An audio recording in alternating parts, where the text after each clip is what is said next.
O fato de que o eterno Filho de Deus alguma vez se aniquilou ao vir ao mundo na forma de um servo é uma maravilha da graça divina. Talvez ainda mais surpreendente seja que o abençoado Senhor Jesus manterá esse caráter de servo por toda a eternidade. Leia Lucas capítulo 12, versículo 37. Nós, nos chamados Cânticos do Servo de Isaías, ele pinta um resumo conciso e bonito do curso daquele servo perfeito. No Novo Testamento, o Evangelho de Marcos apresenta o Senhor Jesus como servo perfeito, pois tinha em vista alcançar o mundo romano. Isaías, primeiro, nos apresenta o Messias como aquele que é um filho divino, nascido no mundo por meio do nascimento virginal. Isaías capítulo 7, versículo 14. Embora ele, este filho, fosse um menino nascido, ele também era um filho dado, que sempre esteve do lado do Pai. Isaías capítulo 9, versículo 6. É este Filho eterno que se tornou um servo. Desde a eternidade ele foi o servo chamado e escolhido a quem Deus deseja que contemplemos. Eis aqui o meu servo, a quem sustenho, o meu eleito. Isaías capítulo 42, versículo 1. Ele foi escolhido por causa de quem ele é por natureza, pois somente aquele que é Deus, manifestado em carne, poderia realizar a obra para a qual ele foi ordenado. De fato, ele foi chamado desde o ventre e em justiça, isto é, para cumprir o justo propósito de Deus. Leia Isaías capítulo 42, versículo 6, capítulo 49, versículo 1. Graças a Deus, ele não mostrará fraqueza, nem se deixará ferir, até que estabeleça a justiça sobre a terra. Isaías capítulo 42, versículo 4. Em uma bela declaração, Isaías resume o propósito do servo perfeito. Ele é aquele em quem Deus será glorificado. Isaías capítulo 49, versículo 3. A preocupação primária do servo era a glória de seu Pai. João capítulo 17, versículo 4. Isso ele fez, entre outras coisas, curando corações partidos. Isaías capítulo 61, versículo 1. Abrindo os olhos dos cegos e libertando almas, Isaías capítulo 42, versículo 7. Mas tal glória foi plenamente manifestada no Calvário. E embora o servo crucificado em uma cruz possa ter a marca de aparente fracasso e fraqueza, Isaías capítulo 49, versículo 4, é por meio dessa obra consumada que ele restaurará os preservados de Israel, ser uma luz para os gentios e ser a salvação de Deus até a extremidade da terra. Isaías capítulo 49, versículo 6. Por fim, ele estabelecerá justiça na terra. O servo, de fato, será um rei reinando em retidão. Isaías capítulo 32, versículo 1. O servo perfeito ainda tem negócios inacabados aqui na terra. Um servo perfeito deve ter um caráter perfeito, pois os dois andam de mãos dadas. O Senhor Jesus ainda dirá a servos imperfeitos como nós: muito bem, servo bom e fiel. Mateus capítulo 25, versículo 21. O caráter bom ou irrepreensível, reto, é essencial para o desempenho fiel no serviço. Tal era o caráter do Senhor Jesus. Ele nunca foi ostensivo ou clamando por atenção. Ele não reclamou em voz alta, não chorou por vingança ou discutiu com raiva. Ele nem levantou a voz na rua, mas falou com calma, suavidade e serenidade. Havia um espírito neste servo que contrastava fortemente com o orgulho do coração humano. Isaías capítulo 42, versículo 2. Ele nunca procurou ferir uma cana já frágil e quebrada, como a viúva de Naim, mas procurou consertá-la com cuidado e compaixão. Ele nunca apagaria dois pavios fumegantes, como os dois no caminho de Emaús, mas sim procurou acender a chama brilhante do testemunho novamente. Não é de admirar que o caráter desse servo tenha encantado seu mestre. Ele era verdadeiramente alguém em quem a minha alma se deleita. Isaías capítulo 42, versículo 1. O servo perfeito ministrou conforto aos outros, não menos por suas palavras. Sua língua era de alguém bem instruído e educado. Ele sabia exatamente o que dizer e como dizer. Tiago declara que nenhum ser humano pode domar, subjugar a língua, mas Cristo estava em completo contraste sobre a sua língua. Aliás, estava em contraste com o que Tiago disse e tinha domínio sobre a sua língua. Todas as manhãs ele despertava com a instrução de seu pai para que ele, por sua vez, pudesse erguer o coração abatido e fortalecer o cansado. Embora parte de seu ministério fosse consolar todos os que choram, Isaías capítulo 61, versículo 2, ele mesmo não foi deixado sem o consolo da presença e preservação de seu pai. Sua promessa foi: eu te segurarei pela mão e te guardarei. Isaías capítulo 42, versículo 6. A conduta do servo perfeito sempre foi marcada pelo poder e energia do Espírito. O Espírito de Deus repousou sobre ele em sua encarnação. Isaías capítulo 11, versículo 2, no batismo. Isaías capítulo 42, versículo 1, e durante seu ministério público. Isaías capítulo 61, versículo 1. Não haveria necessidade de o Espírito Santo lutar com ele como faz conosco. Consequentemente, suas palavras eram como uma espada afiada, indicando a incisão penetrante e poderosa com a qual ele falava. Isaías capítulo 49, versículo 2. O próprio servo era como uma flecha polida, ou flecha afiada, que, sem rugosidade ou irregularidade, é altamente precisa em seu voo. Seu único objetivo era a vontade do Pai, e ele não errou. É inestimável que o serviço diligente a Deus leva ao sofrimento e à perseguição nas mãos daqueles que se opõem a Deus. Assim, o servo perfeito foi obediente até a morte de cruz. Muito antes do tempo, ele sabia exatamente o que seu sofrimento acarretaria, mas ele não era rebelde, nem se desviou do caminho claramente marcado que estava diante dele. Isaías capítulo 50, versículo 5. Suas costas foram dadas aos batedores, sua face aos que arrancavam a barba. Seu rosto foi exposto à vergonha e salivadas. Isaías capítulo 50, versículo 6. Ele foi brutalmente além da conta, de forma que seu parecer ficou irreconhecível. Isaías capítulo 52, versículo 14. Mas ele cumprirá o propósito divino, custe o que custar.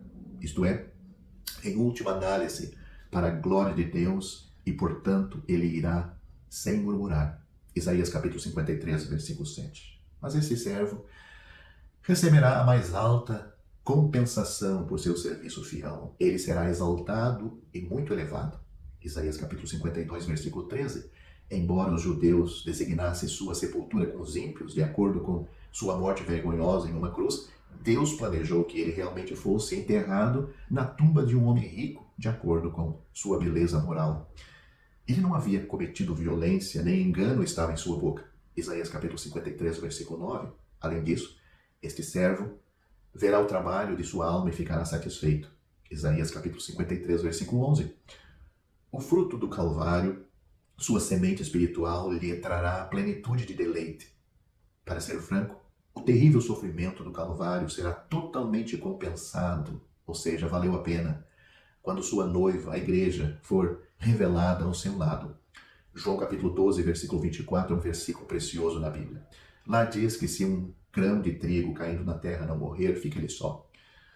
Um homem como o Senhor Jesus foi exatamente um grão de trigo, um grão diante de Deus. Somente após ele ter morrido houve os muitos grãos.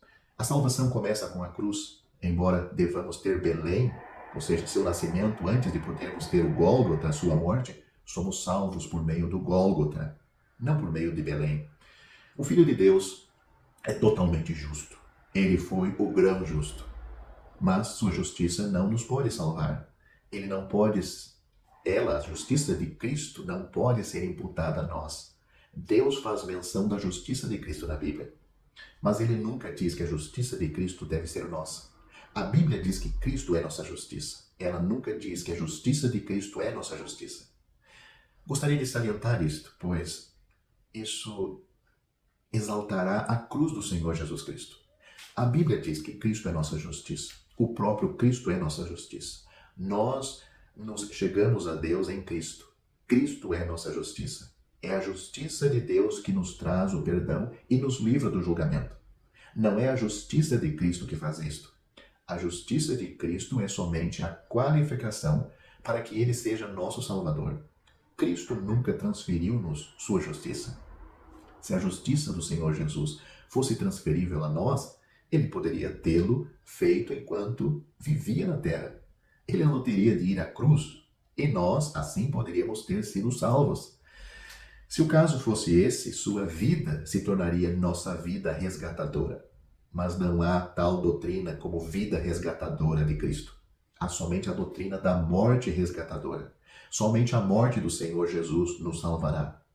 Se sua vida é e pode ser um bom exemplo, mas não podemos ser salvos por sua vida. Sua justiça nos condena. Quanto mais justo ele é, e mais embaraçados vamos ficar. Não há maneira alguma de sua justiça ser imputada a nós. Se Deus nos colocasse lado a lado com a justiça do Senhor Jesus, somente poderíamos ir para o inferno. Mas graças a Deus, porque ele morreu e se tornou nossa justiça. Eis porque somos salvos. A salvação vem da cruz, ela não vem da manjedoura. A salvação vem do Gólgota, ela não vem de Belém. Se a justiça do Senhor Jesus pudesse salvar-nos, ele não precisava ter morrido.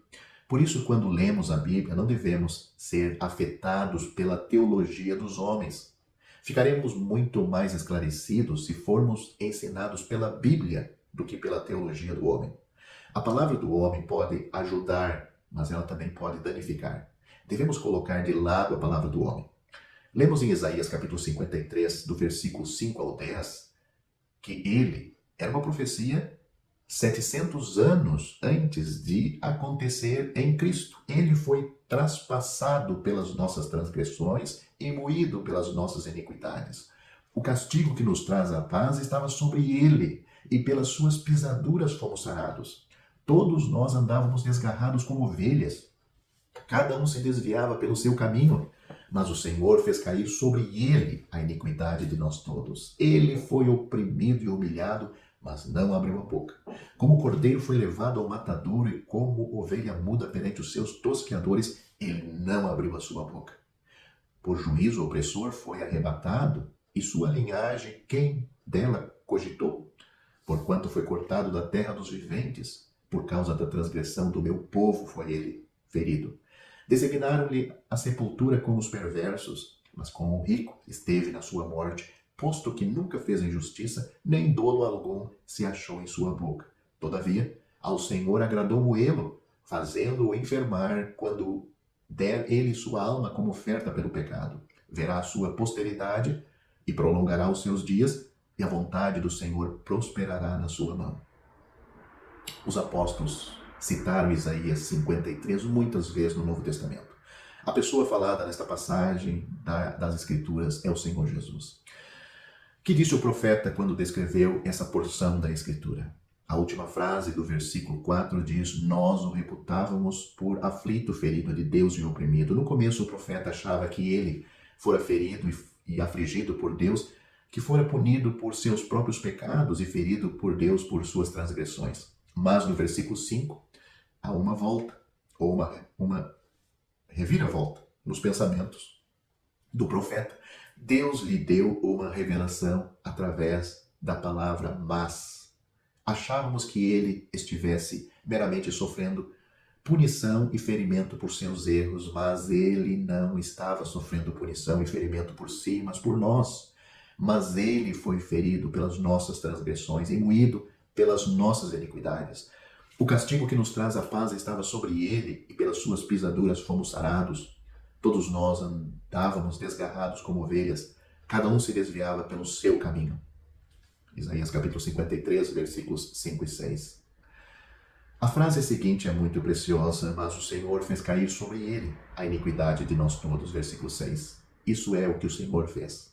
Vemos que em relação à cruz, ao aspecto do homem e o aspecto de Deus, embora tenha sido as mãos humanas que pregaram o Senhor Jesus, manifestando o ódio do homem por Deus, foi também Deus quem colocou todos os nossos pecados sobre seu Filho, o servo perfeito, e o crucificou. A cruz foi obra de Deus, foi algo que Jeová cumpriu para a nossa salvação. Na cruz vemos o ódio do homem e vemos o amor de Deus, porque Deus amou o mundo de tal maneira que deu o seu Filho unigênito, para que todo aquele que nele crê não pereça, mas tenha a vida eterna. Porque Deus enviou seu Filho ao mundo não para que condenasse o mundo, mas para que o mundo fosse salvo por ele. Quem crê nele não é condenado, mas quem não crê já está condenado, porquanto não crê no nome do unigênito Filho de Deus. Porque pela graça sois salvos por meio da fé. Isso não vem de vós, é dom de Deus, não vem das obras, para que ninguém se glorie. Esses versículos que citei agora estão em João capítulo 3, versículo 16 a 18, e Efésios capítulo 2, versículos 8 e 9.